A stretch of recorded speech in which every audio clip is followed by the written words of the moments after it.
দক্ষিণের মেয়র ছিলেন, তার নাম কি ছিল? রিসেন্টলি তিনি চলে গেলেন, কি নাম ছিল? আচ্ছা, উনি 51 মাস এই দক্ষিণ সিটির মেয়র ছিলেন। ওনার প্রথম আলো রিপোর্ট, প্রথম কালো বা প্রথম আলো যেটাই বলেন আপনাদের ইচ্ছা, আমি জাস্ট রেফারেন্সের জন্য বললাম যে দুনিয়ার সবচেয়ে অন্ধকার হচ্ছে এখানে প্রথম কালোর মধ্যে। তো তারা একটা রিপোর্ট দিচ্ছে যে 51 মাস ঢাকা দক্ষিণ সিটি মেয়র ছিলেন ড্যাশ, আমি তার নাম আনতে চাই না, কিন্তু এদের নাম আনাটা আসলে আমাদের জন্য মানায় না। আচ্ছা, তার একটা দুপুরবেলা তার খাবার আনার জন্য একটা গাড়ি ব্যবস্থা করা হয়েছিল সিটি কর্পোরেশন থেকে। আপনারা জানেন যে 51 মাসে তার শুধু খাবার আনতে গাড়ির কি পরিমাণ তেল খরচ হয়েছে? কত? 28,05,000 টাকা। কিসের জন্যে?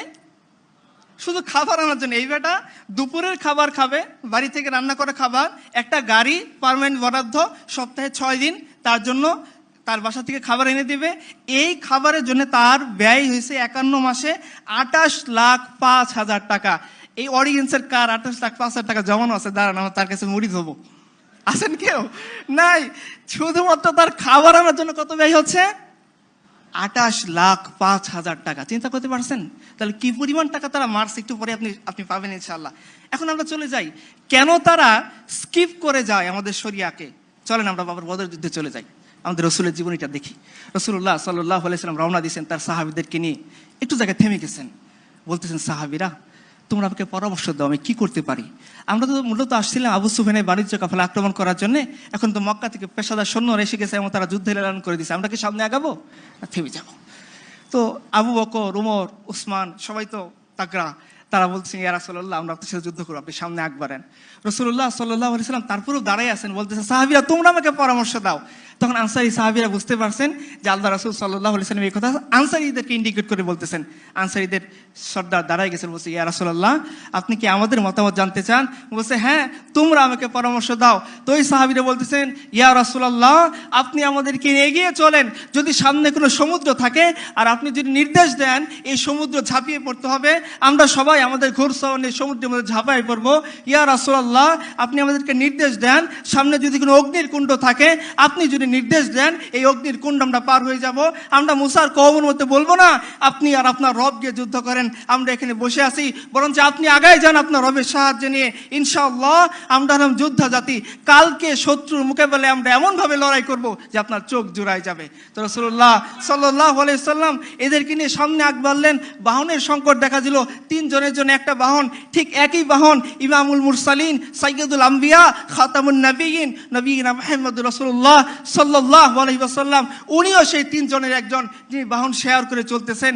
আবু লুবাবা, আলী এবং আল্লাহ রাসূল সাল্লাল্লাহু আলাইহি ওয়াসাল্লাম 3 জন বাহন ভাগাভাগি করে চলতেছেন। কিছু দূর যায় একজন টানে, 2 জন বসে থাকে, আবার কিছু দূর যায় আরেকজন নামে, অপরজন ওঠে, 2 জন টানে, 2 জন বসে থাকে, একজন টানে।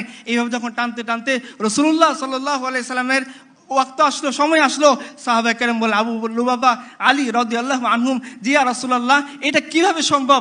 আপনি ইমামুল আম্বিয়া, আমাদের নবী, আমরা জীবিত আছি, আপনি উঠে রশি টেনে নিয়ে যাবেন আর আমরা উটের উপরে বসে থাকবো?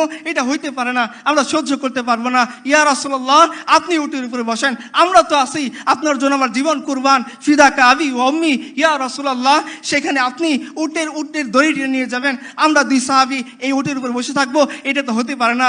রাসূলুল্লাহ সাল্লাল্লাহু আলাইহি সাল্লাম তখন জবাব দিয়ে বলতেছিলেন, পৃথিবীর মানুষ শুনে রাখেন, ইতিহাস শুনে রাখো, এই লোকের অত্যাচারী সম্পদ লুটেরারা তোমরা শুনে রাখো। রাসূলুল্লাহ সাল্লাল্লাহু আলাইহি সাল্লাম তখন বলতেছিলেন, আরে আমার সাহাবীরা তোমার সওয়াবের দরকার আছে, আমার বুঝি দরকার নেই? তোমরা কি শক্তিশালীর দিক থেকে আমার চেয়ে বেশি নাকি? তোমরা উটের উপরে ওঠো, আমি উট টেনে নিয়ে যাবো। রাসূলুল্লাহ সাল্লাল্লাহু আলাইহি সাল্লাম বাহন শেয়ার করে চলেন, আর এরা শুধুমাত্র খাবার বাহনের জন্য জনগণের 28 লাখ টাকা নষ্ট করে। আপনি চলে যান উমরের কাছে, আমাদের পিতা রাসূলুল্লাহ সাল্লাল্লাহু আলাইহি সাল্লাম হাতে গড়া খলিফা, তিনি যখন বাইতুল মাকদিস বিজয় হচ্ছেন, তিনি যখন যাচ্ছেন বাইতুল মাকদিসে ইহুদিদের সাথে চুক্তি করতে, কয়টা বাহন নিয়ে গেছেন? কয়টা গাড়ি নিয়ে গেছেন? কয়টা BMW ছিল? তার আগে পরে কতগুলো সৈন্য ছিল? কয়টা বডিগার্ড তার ছিল? তাকে রক্ষা করার জন্য, নাচার জন্য কয়টা নর্তকী ছিল? ছিল কেউ? তার গোলাম, তিনি গোলাম উটের উপর বসতেছেন, উমর টেনে নিয়ে যাচ্ছেন, উমর উটের উপর বসেছেন, গোলাম টেনে নিয়ে যাচ্ছেন।